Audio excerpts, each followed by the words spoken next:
అరటికాయ ఫ్రై అన్నవరంలో కొండ దిగిన తర్వాత ఒక చిన్న వెజిటేరియన్ హోటల్ ఉంటే అక్కడ తిన్నానండి. టేస్ట్ అయితే అసలు అల్టిమేట్, చెప్పవసరం లేదు. అయితే వాళ్ళ రెసిపీ అడిగితే చెప్పారు, యాజ్ టీజ్ అలానే చేశాను.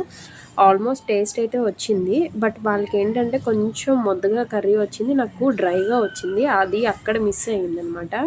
రిమైనింగ్ అంతా టేస్ట్ అయితే సూపర్ వచ్చింది. అండ్ వాళ్ళు వెల్లుల్లి చాలా ఎక్కువ వేశారు.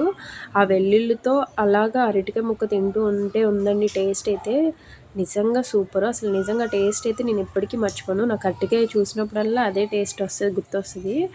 ఇంకా యాజ్ టీజ్గా చేశాను అలా. పప్పుచారు, ఈ అరటికాయ ఫ్రై తింటే ఉంది అసలు లిటరల్లీ అరటికాయ నచ్చిన వాళ్ళు కూడా తినేస్తారు, అంత బాగా చేశారు ఆ కర్రీ అయితే.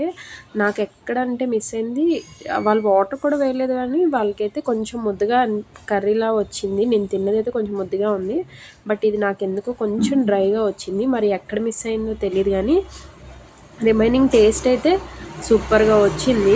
ఆల్మోస్ట్ అలానే అనిపించింది.